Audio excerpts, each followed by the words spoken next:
I'm here today with Ken Rees, and we're going to discuss whether there is belief in modern day spiritual movements, would you say?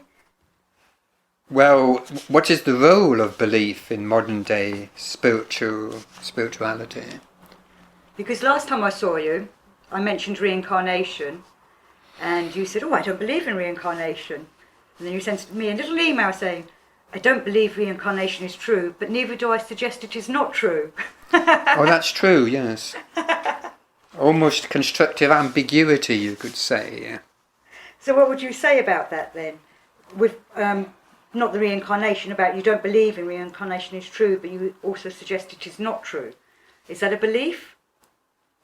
Could I sort of answer that in a wider context? Of course. Of, generally my whole view of belief within spirituality. So my contextualization of that would include reincarnation, and then I can focus specifically on reincarnation. And to me, its problems. I think actually belief in reincarnation is problematic on lots of levels. But basically, my take is really on the nature of concepts. And this view of concepts actually also works for science as well, not just religion or indeed politics. So it's quite a broad view, but I think our podcasts so far have been concerned with spirituality, so remaining focused on that. Is this going to fall off? No, that'll be fine. No.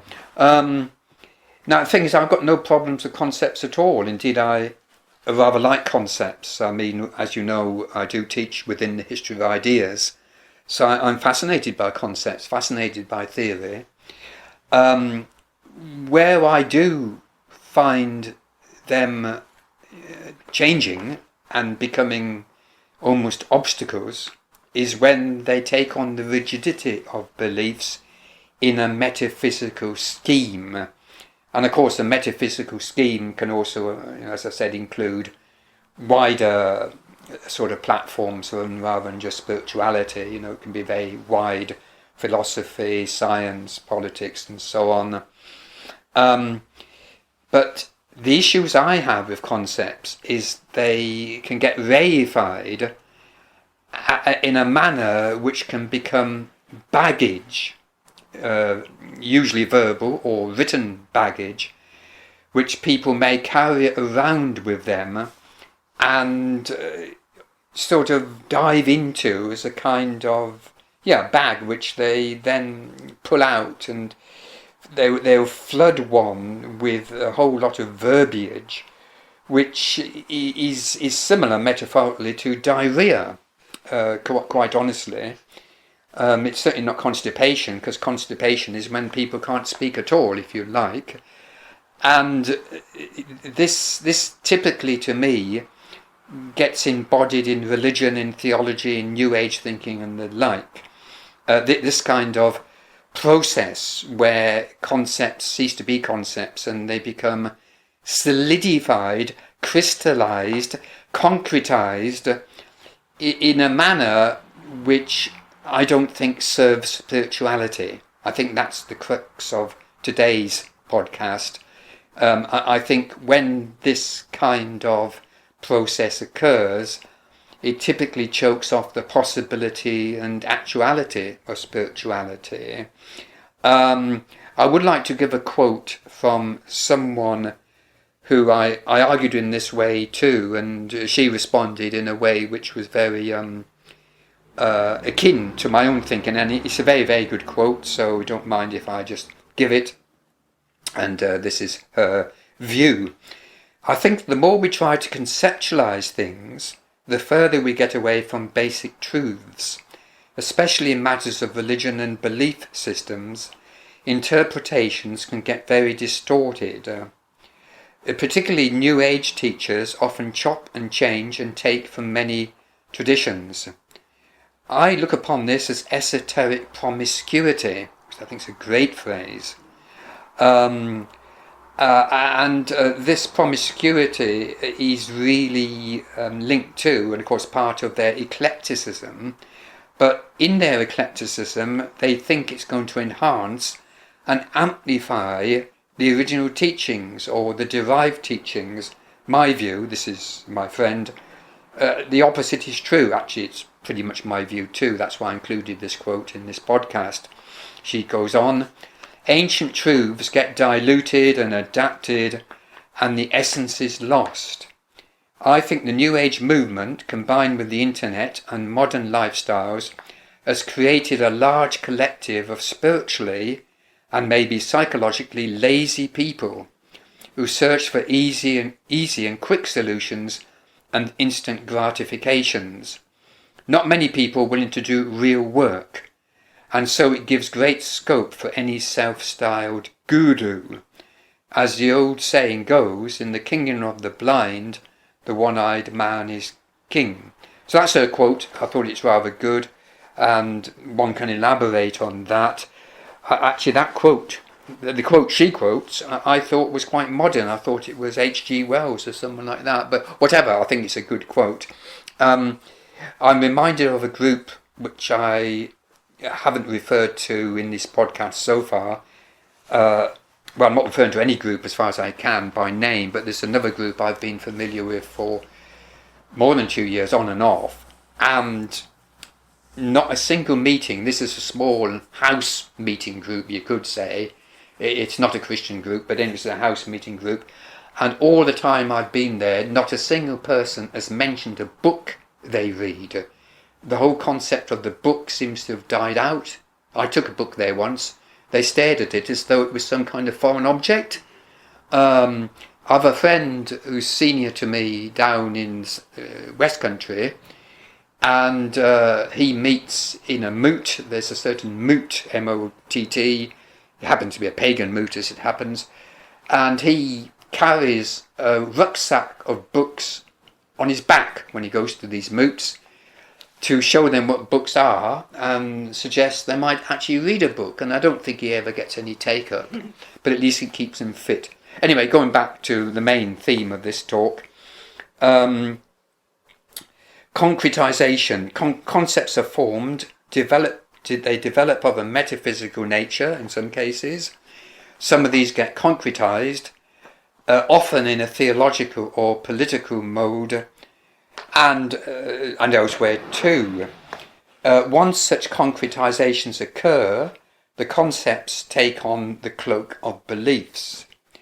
That's still okay up to a point. I think the real danger becomes when the beliefs become enshrined in an institution. By an institution, I mean a corporate body which often has a governing body, governance, charters, that kind of thing. And often a place to meet, an actual physical place to meet, which may even be set aside just for them. So in such a building, and even an online community, the argument works for, you get a community. You get a community who holds the same beliefs, so you get a community of believers. Once you've got a community of believers, it crystallizes around doctrine. Doctrine in turn encourages dogmatism. Dogmatism in turn encourages intolerance. All this is tied up with the dreaded word, the F word, which is fundamentalism.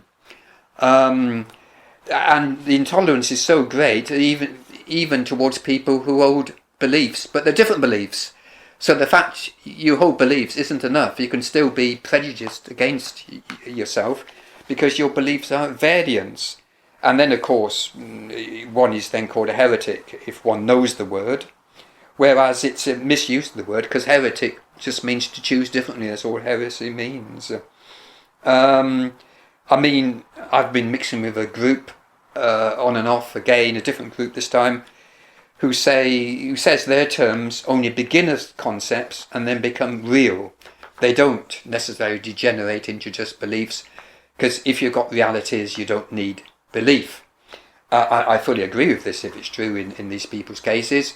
I mean, there's a very, very famous video, DVD, YouTube clip of Carl Jung face to face Alan Freeman, I think it was 956, was it, or a bit later, maybe in the 60s, where Carl Jung, towards the end of the programme, it's only half an hour, the programme, says, I don't believe in God, I know. Now, I've got a feeling I know what he means, because if I'm asked, do I believe in God, there's only one word I've got a problem with, and it's not I, by the way, it's belief. I don't have a problem with the word God, I have a problem with the word belief, and that's the whole structure of this podcast, to stress my view on belief, because it's important to say exactly what I mean here, because I think people take the word belief for granted, and then the object of belief then becomes the problem. So God is the problem, reincarnation is the problem, astrology is the problem.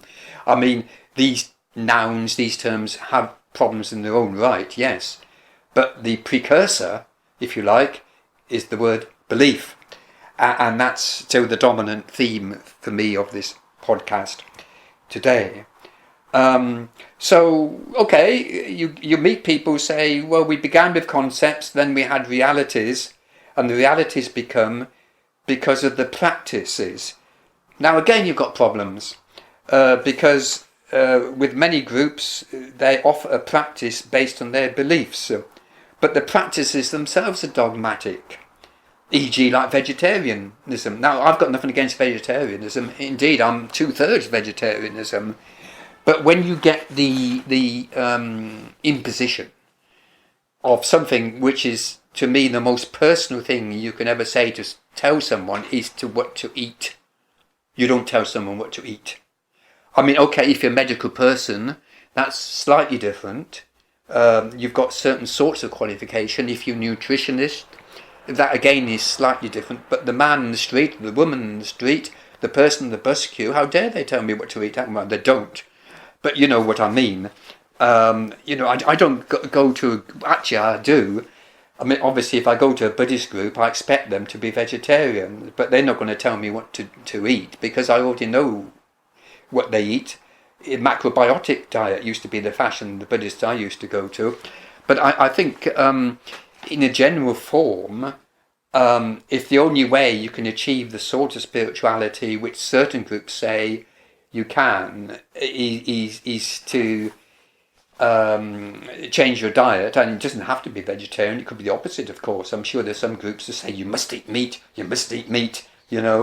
it's politically incorrect, but I bet there are some groups like that. Maybe a Viking group, mind you, that's my stereotype. So, there's certain groups which say you mustn't watch TV. I was brought up in a group that said you mustn't watch TV. Well, I think I agree with them. I think TV's rubbish, but I don't think that's the reason why they said it. So what I'm saying is you get orthopraxy. You've got the orthodoxy. Orthopraxy is the method of what practices you should do, whether it be ritual or visualization, meditation, whatever. And diet. And what you should watch, what time you should go to bed, etc., etc. So it's all mixed in with health as well, but for higher ends. And that, to me, is concerning, that you've still got to conform. It all goes back to beliefs. The orthopraxy actually derives from belief. It's typically you don't get the orthopraxy in advance of belief. You don't start practicing something and then you suddenly believe it. Only if the change of consciousness gives you the reality, because then you don't need the beliefs. You can throw away the beliefs. I mean, Wittgenstein said, paraphrasing him, you don't leave the scaffolding outside the house once the house is built. Well, some people do, because the scaffolding companies have gone out of business. But again, you don't need the beliefs. But the whole tangle here is about the axioms.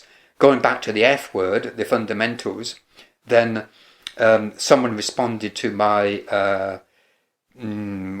one of our podcasts, I should say, gracefully, that what do you mean by fundamental? Well, the fundamental is obvious. I mean, fundamental is the a prioris, the axioms. So if you're going to go into any system, you have I tend to look at a group, an institution, and say, what's their fundamentals? All groups are fundamentalist in that sense. They have axioms, and when they don't, they're so vague and wishy-washy. How do they keep members? I mean, the flip side of that is that people say, oh no, we're not dogmatic, we don't do this. So you get this kind of vagueness and wishy-washiness, and it's a very difficult one, because it's a bit of a tightrope between walking the tightrope of certainty, or what one thinks is certain for themselves, and not, and delusion in a way, or waftiness, wimpishness. Other words begin with W, I feel. So just find out what the a prioris are. That's what I do. I mean, some of the Christian groups are more obviously visible. The alleged esoteric groups, sometimes you have to go to a few meetings to find out what they are or not. But in any case, you get a sort of quality of elitism which is built around the beliefs. The beliefs are tied in with the a prioris, and you have to decide, is that a priori acceptable to you? Like the Flat Earth Society. People who are members of the Flat Earth Society, they don't believe the a priori view of the world, that it's round, is true. So they belong to the Flat Earth Society. To me, I've seen the world from pictures. I haven't been round it or squared it or all the way around on the flat, but I have reason to believe from an empirical point of view, an exoteric point of view if you wish, that the world is round. So I don't have a problem with that. But when it becomes more abstract, theoretical, then I think that's when you have to lean on belief. You have to take a Kierkegaardian leap of faith and say, yes, reincarnation is true, for instance, because that's going to come up today, isn't it? So in a more less tangible way, for many people, including myself, reincarnation is true as an example. So you take the leap. In my case, it would have to be a leap, perhaps for not everybody. They'd have other reasons for believing it. But there's always going to have to be some kind of switch, some justification for a belief of that kind, which isn't the same sort of justification as you have if you believe the earth is round, which I do. So what you get is in this promiscuity, which is my friends, my contacts, my students comment on that, is that esoteric promiscuity can often mean that you get all cultures and nod rubbing shoulders with each other in terms of their comparative literature. You put all this different comparative literature together, contemplated on it, it's very nice stuff.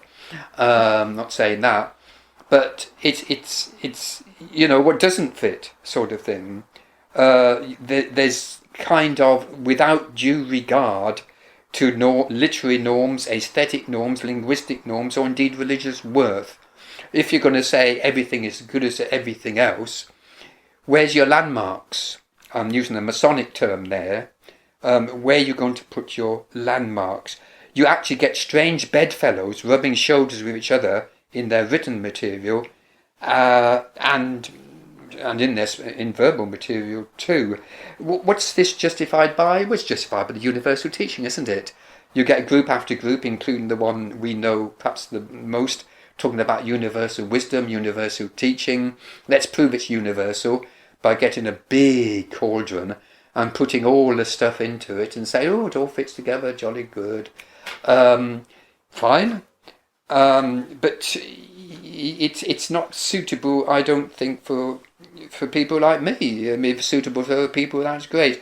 But you take a very famous book by an unknown Rosicrucian author, although some people claim they do know who wrote it, The Alchemical Wedding of Christian Rosy Cross. Now, you've had various people having a go at that book. I mean, it's easy to buy, you can pick it up. You've had Steiner, you've got, I think Jung, Madame Blavatsky may have talked about it. You get various people and all their interpretations are different. So how do you decide between which one and the other? That's easy. You choose the one which fits the institution you belong to, if you belong to an institution. If the cap fits, wear it. But how do you stand outside of that? And it seems to me you can stand outside of that partly by questioning the whole thing about belief. That's complicated, mind you, because that book is very symbolically rich, and it's not a good example that I've chosen, but it is a good example to show that the one true way doesn't work, I don't think, for interpretation of symbolism in such a case, if in any case. But I don't want to go back to the esoteric versus exoteric thing, because we've sort of done that.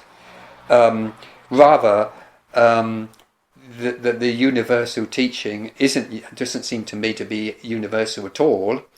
That goes back to the belief. The belief is in universal teaching, but how can you believe in the universal teaching if you get 7 different interpretations of just a single book? I'm not talking about any book in the Bible now. I'm talking about the Christian Rosie Cross's marriage, the alchemical wedding.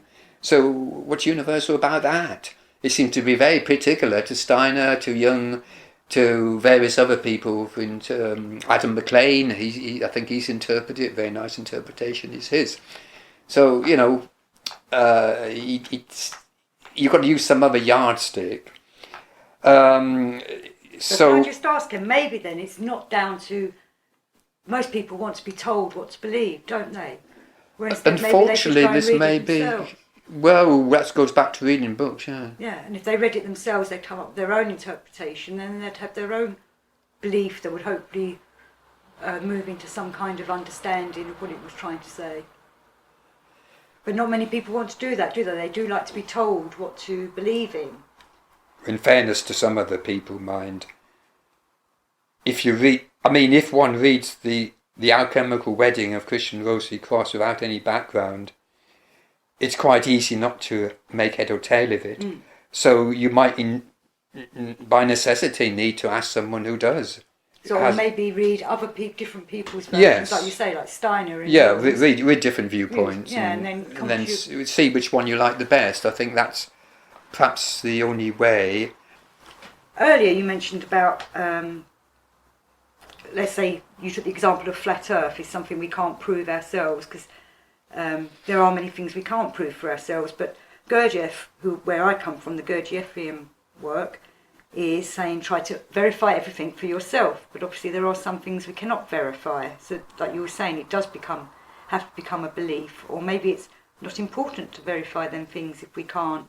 For example, the flat earth, whether it's flat earth or round earth, is that important to us to know? You asking me that? Yeah, well, I'm not asking you particularly about that question, but maybe there's many things we cannot verify. Oh, absolutely, yes. So we do have to just live on belief on that kind of thing. Yeah, I mean, there's Karl Popper, a very famous book by Karl Popper. Refutations, Conjectures and Refutations. I don't think that's the title. But he goes into that about hypotheses and conjecture. What is conjecture, and can you refute a conjecture or not? And if you can't, I mean, it's quite scientific, Karl Popper. It's a long time ago, it's too far along for me to remember. But I know it's linked up with those kind of, scientific beliefs. But again, I mean, scientific beliefs are just as vulnerable, I think, to reification. And then Thomas S. Kuhn, The Structure of Scientific Revolutions, a path-breaking book, showed that in the history of science, science has to have paradigm shifts, otherwise we'd still be stuck with, e.g., Newtonian physics. We'd never have any more new physics, because the paradigm hasn't moved. So, although this podcast is directed, for me, at the more spiritual side of things, as I said at the beginning, it's equally open to the charge of scientific beliefs having had their day and therefore must move on.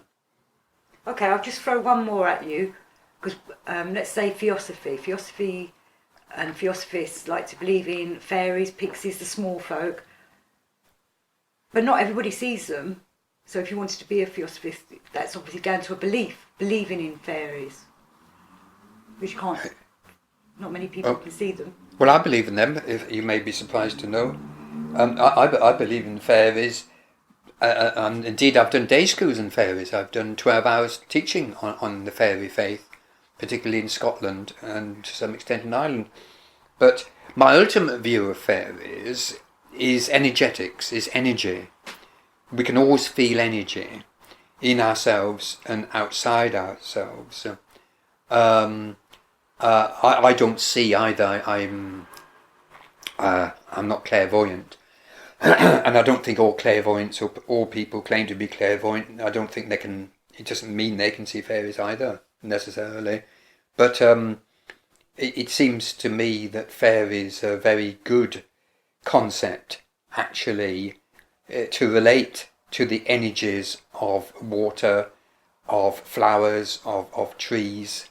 And using fairies is an inclusive term now, including goblins and trolls, the Scandinavian ones and that sort of thing. So I think it's a useful category, actually, fairies.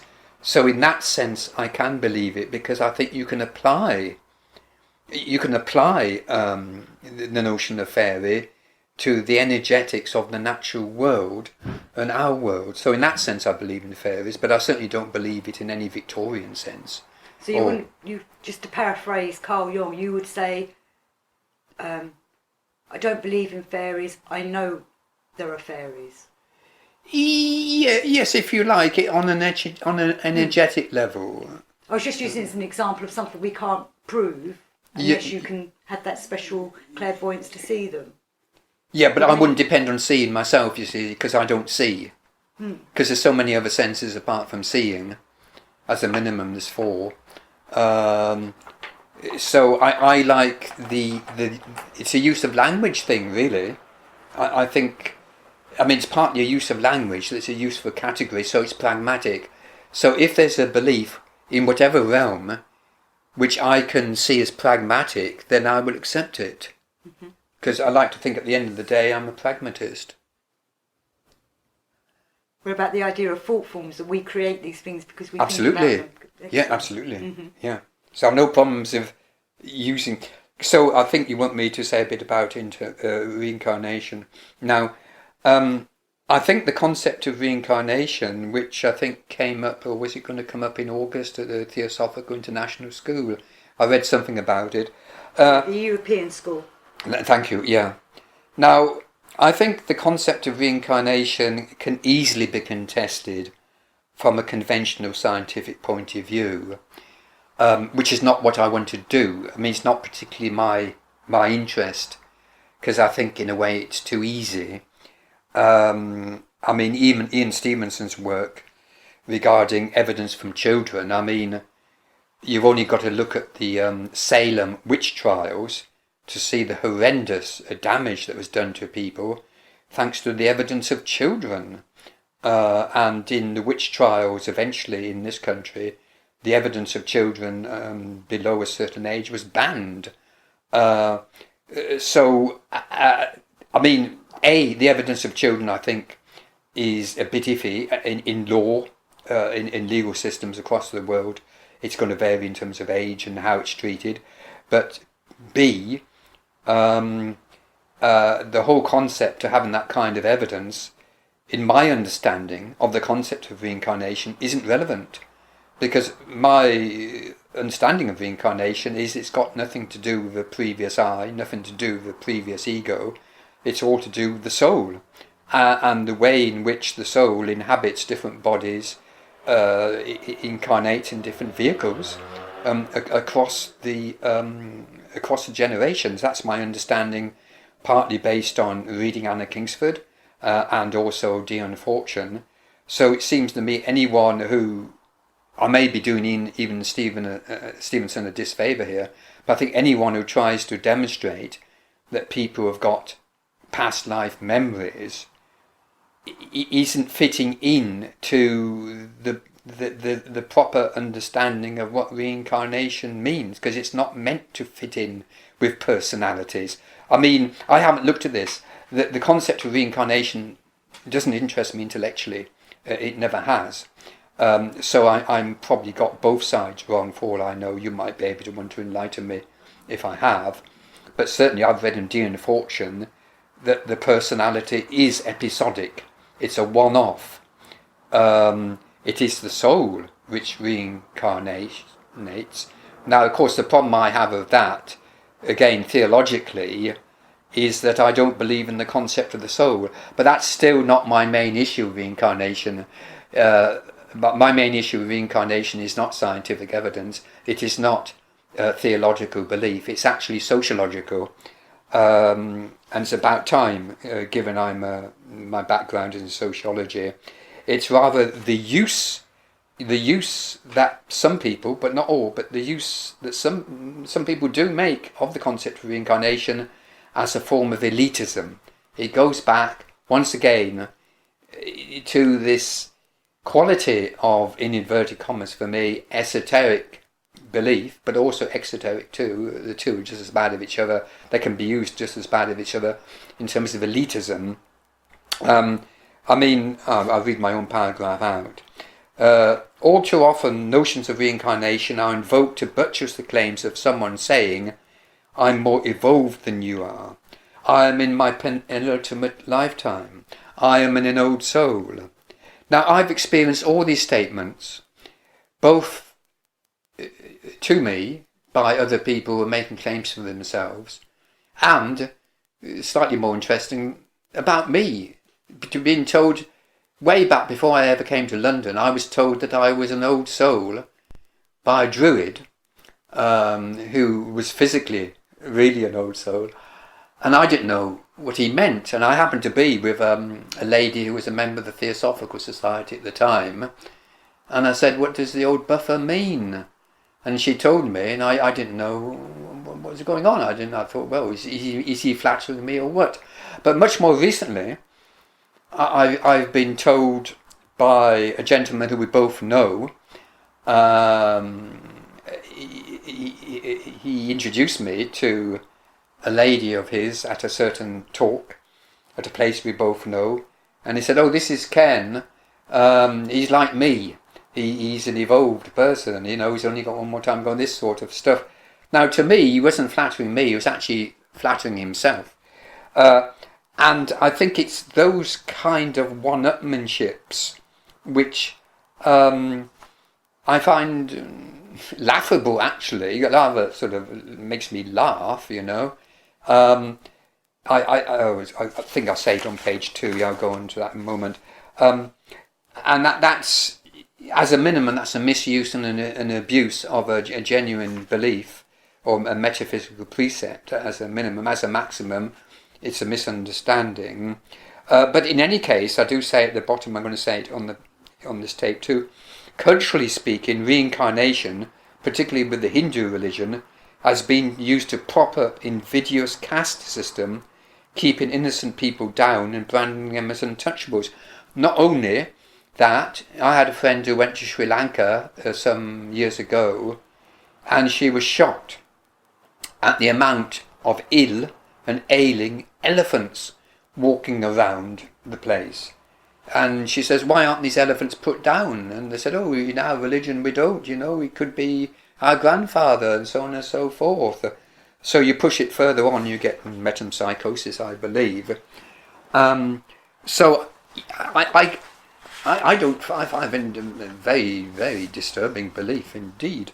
Oh yes, and now I'll go on to my own thing. If I'm more evolved than other people, as a few people strangely have thought over the years, this owes nothing to specious concepts of reincarnation and other or many lives, but everything to my parents, my upbringing, and the wider environment of my personal journey and narratives. In other words, psychologically, nature and nurture. In what proportions, of course, is a different question, never to be resolved by psychologists. I've got a slight qualification on that. Because when I had a discussion, when the discussion of the reincarnation came up with my private group, which hasn't met for a few months now. It was on reincarnation. And my caveat is that occasionally I met someone who I know fairly well, or I think I know fairly well. I can take away everything I know about them in terms of nature, in terms of genetics, in terms of nurture. There's still something left. Now, what is that left? What about Mozart? Although I think Mozart's father he also played the piano, didn't he? I think he was brought up in a musical house upbringing family. So there's things about geniuses which I find interesting in terms of the mathematical kind, like chess, or the musical kind. It's possible that you can't explain everything with everybody by nature and nurture. There's a gap, there's something left. And of course you could go into things, although that's not how they use it. There's family constellation therapy. Now, depending on how that could be used, you could go into your family backgrounds. I'm not really thinking of ancestors now, but your grandparents or great-grandparents and what gifts they had which have come through. Indeed, we haven't really talked about witchcraft so far in these podcasts, but I think that's one of the arguments for witch blood, isn't it? That you can go back through your line, often your female line, and you have these psychic gifts, for instance. So, but that's not the same as reincarnation. That's different. That's a sort of, if you like, lineage. But can I just quickly add, where you were saying about the nature nurturing, you've been influenced by your parents and your schooling and your peers, that's surely your personality being influenced, not your soul. Well, as I said, I don't believe in the concept of soul. So what? I've no reason to, but the concept of soul is particularly a Greek concept. In the West, I should say, in the West, it's particularly a Greek philosophy. So why should everyone follow Greek philosophy? If you look at the origins of these ideas, I mean, that's what I do professionally anyway. For some, only a few ideas, mind you, there's lots of ideas. But if you look at the origins of the concept of soul as it's used in the West, it's primarily Greek. And I'm not Greek. I've got nothing against the Greeks. And I've got nothing against Socrates or Plato. Indeed, I very much like Plato. The Indians say it's your soul that's reincarnating as well. Well, that's the Eastern. But again, we're talking about quantity here. I mean, the argument I've heard is that so many people believe in, well, reincarnation. Therefore, it must be right. But to me, it's not a question of quantity. Oh, no, absolutely not. It's quality. Quality Yes. over quantity every time. Well, I mean, I think the quality of reincarnation in terms of how it's used and abused is very poor. Because if most teachings of reincarnation is you've come back into the next life, okay, you're a different person, but whatever lessons you've learnt in the previous one, you're bringing through. So hopefully you're advancing in every life. So maybe that is why you are a bit more wiser than perhaps other people in certain topics and attracted to certain subjects, and you're trying to continue your spiritual evolution. But why would, stick with me now, for once, why would I prefer that explanation to the explanation in terms of my parents who I happen to know quite well? I mean, my mother lived to 99, so I had a long time to get to know her. My father lived to 83. Given the spiritual environment I was brought up in, surely that's a much more reasonable explanation than go back to this many lifetimes. I mean, it doesn't make any sense to me to invoke these many lifetimes. Why would I want to do that? Maybe you was put into that family because of all the things you've done in your past lifetimes. They wanted you to continue your evolution. So that's why you were put into that family. But this is a circular argument, isn't it? This is a tautology. It's snake eating its tail. That there is no... It seems to me the causality is circular there then, you see. Yes. I mean, I don't find such an explanation, well, such a understanding satisfying on any level whatsoever, intellectual, emotional, whatever. In fact, it's like fiction. It's like, well, this is interesting fiction. Well, I feel the same way because I don't believe in reincarnation either. I come from the recurrence theory. I don't know what that is. Yeah. We just keep living the same life over and over again. When you die, you're going to come back as Ken again. Yeah, I keep on repeating my mistakes, so that's definitely, I prefer that view. I keep on sabotaging myself all the time. So the The whole, you know, the universe is working in. If time goes in a circle, it's going to all come back round on itself. So this is why I find reincarnation theories interesting, because it's not something I'm particularly. I used to believe in it, but when I was shown the recurrence theory, I feel that fits in more with it. Yeah, I'm quite happy coming round as Ken again. So each time you would hopefully improve a bit on yourself every time. Well, I wouldn't mind coming back as Ken again to continue the work I'm doing now. Exactly. Yes. Yeah. Yeah. It would be nice if I improved myself in this life, never mind any other life. Because I seem to, as I get older, I seem to be making more and more mistakes. Is that dementia or what? You know, I'm sure you're not making mistakes. I'm sabotaging myself every day, every time. Because you're still thinking philosophically or, you know, spiritually, you're still working on yourself. Well, hopefully I am, yes. Right, we're both agreed on reincarnation then. Right, that's. I'll go into astrology in a moment, but I just want to say a little bit from this paragraph too. If we look at groups that have beliefs, and there's an awful lot of them around, I'm intrigued about how similar in many ways the respective psychologies, I'm on page 2 now, of the members are. In particular, groupings which seem to be poles apart in terms of this esoteric, exoteric, binary opposition thing which we did the first paragraph. Both groupings, or 3 groupings, whatever, they all seem to be an elite. They all say the superior knowledge and interpretation to the common herd. Every single one. Which again, I find sort of amusing, really.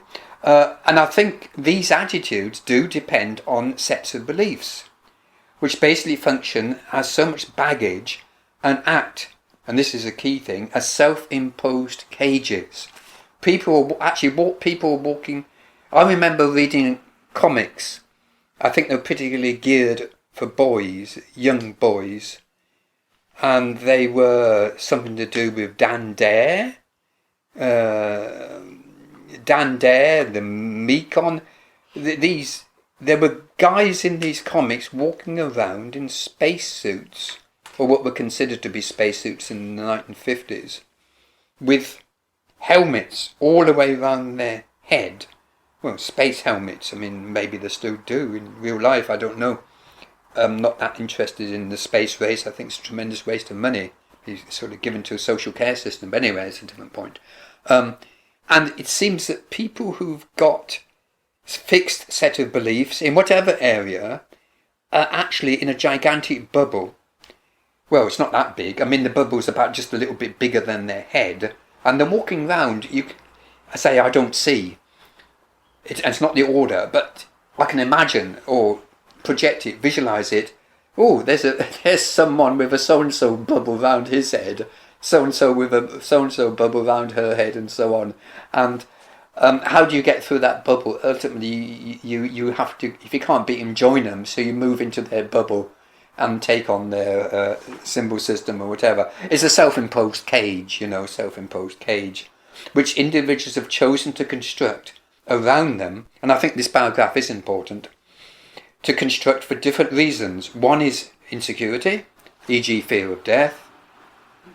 Me personally, I'm not frightened of dying. I'm only concerned about how I die. I think it's very important to have a good death.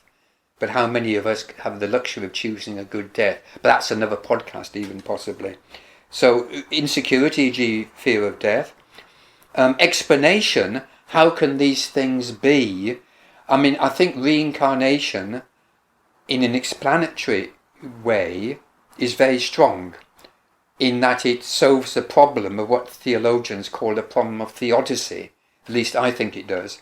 It solves the problem of suffering. It even solves the problem of an animal suffering, maybe. Or ethical and moral judgment. If you believe in reincarnation, you may believe that someone will get their desserts. Her karma will catch up with her, but then it doesn't. There's people living on the south of France now who've done all this and done that. South of Spain, bank robbers, goodness knows what. They're getting away with it. But that's okay, because they'll come back in the next life and then they won't. I just don't swallow anything like that. Or, most likely, this isn't just reincarnation, unchallenged family tradition. You're brought up in a set of beliefs, and this very much goes to the Swedenborgian people, as you probably know, that I've asked them why are they in their church. This is the one in Brixton. And almost all of them, I think, I just asked informally. I said, oh, my parents were in it, which is fair enough. I mean, so many churches and organisations, their parents are in it. So there's no challenge, which is fine. But it's just, there's no rebellion there, but the cage is still there. So if someone comes along and thinks outside the envelope, was never in the envelope to begin with, well, depending how they do it, they might say, oh, that's interesting. Oh, we really like you to join us. I mean, this happened to me. It's quite ironic. I go along to a place. Last time it was in Plymouth just a few weeks ago. And I was starting being a little bit provocative, and they said, oh, you must come and join us. And they said, what do you like about us? I hope I'm not repeating myself from the previous podcast. And I said, well, I really like what you don't believe. You don't seem to have many beliefs. Which was very pleasing. And they said, oh yes, come and join us. I'm afraid I could not. So going on to rounding up this bit, to me, if you have a cage round your head in this sort of way, in a metaphorical, metaphysical way, you're in danger of suffocation. Whereas my job, partly professionally, when I worked professionally as a sociologist, and even I can't take that hat off, maybe that's my bubble for all I know, one demystifies beliefs. You do the opposite, you demystify them. And there's some wonderful books by the ex-Jesuit sociologist Peter Berger, The Social Construction of Reality. Where does reality come from? Well, it's over there on that shelf. The Social Construction of Reality. And Peter Berger, I don't know if he's on theology reading list, he should be. A Rumour of Angels. He wrote a book, a very thin book, it's up there somewhere. A Rumour of Angels, ex-Jesuit, recommended. Did you want to come in at this point before I go into astrology and tear that to pieces? Well, I like a lot of Jesuits. I read a lot of different Jesuits books. But I did want to just say, for many people, they feel comfortable in their cage, let's call it, of being safe in their chosen society or their chosen faith. But it is the outsiders that normally move things along, isn't it? The outsiders that don't quite fit in, that come with new ideas, that then go off and... Within the Catholic Church even, yeah. Yes. So very much in the Catholic Church, yes, yeah. Well, I mean, Jesuits, fantastic intellectual sort of thing, aren't they? Well, I looked into joining them myself, but I found out that it's a boys-only club. Yeah, boys-only, yeah, you can't join Jesuits. Yeah. There is a female equivalent, can't remember what it's called. I've looked it up, yeah. Yeah.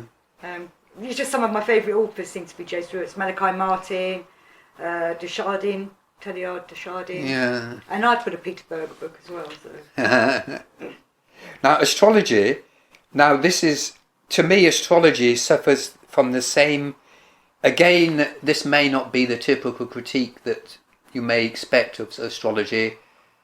My problem is of astrology classification, and that's why I would like the podcast of a talk I've already done on spiritual classification, which is actually MP3. It's already MP3. Well, we'll be able to put that up. If you bring a stick, maybe. Mm-hmm.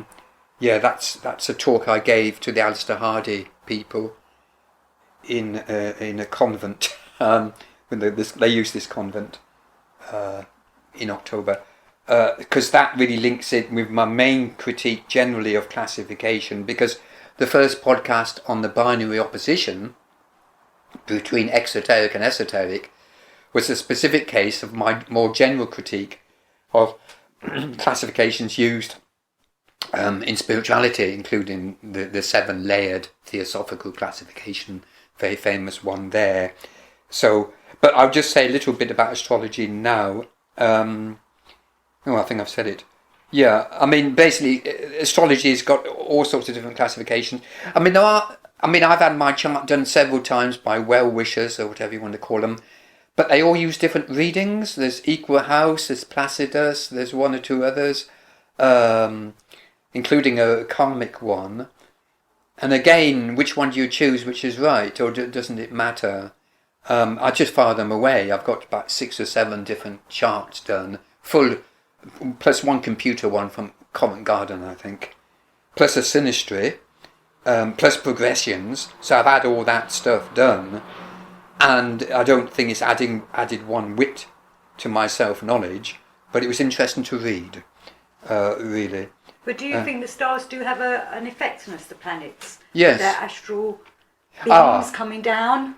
It depends on the language. I think the planets, the main ones we've got, the big planets, big things. Saturn, Jupiter. Yeah, I think there is some energetic sense.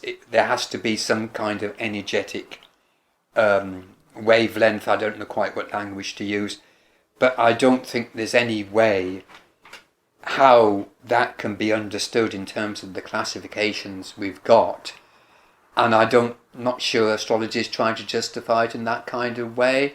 I mean, yeah, obviously the sun and the moon particularly, but also the other planets. I think there's influences, but I don't think any kind of astrology has caught it. I mean, you've got Eastern astrology, haven't you? You've got Arabic astrology. You've got again, you've got the same sort of problem, if it is a problem, of varieties on a theme. Which one do you choose? And I've chosen not to choose any of them, although most of mine were in the Western tradition. Actually, it happened. In fact, I think they all were. But and then some that include non-planets like Chiron. You know, they include big asteroid, Chiron or Chiron. So again, I'm quite totally indifferent. And I'm amazed. I mean, the people I've met who are totally involved in it, they lead their life by it. I like Liz Green's work because she includes myth. I'm particularly respectful. I've got one of her books, I think, somewhere. So her particularly in incorporation of myth, more so than many other astrologers, I really like. And I think some psychotherapists use it as well, but it's just an aesthetic liking, really. I think it's no more than an aesthetic, really. I wouldn't look to that for personality analysis. I'd rather use that 32 type. I've forgotten the name of it. Can you remind me? 32 type. About 32. No, I always forget the name of this one. For years I've forgotten the name of it, but there was something about it. Gavin and Moonsmith very much into it. In fact, he wanted to do it on me, and I think he'd remember the name. I don't think it's that old. I think it's. But you see, I'm suspicious of typologies anyway.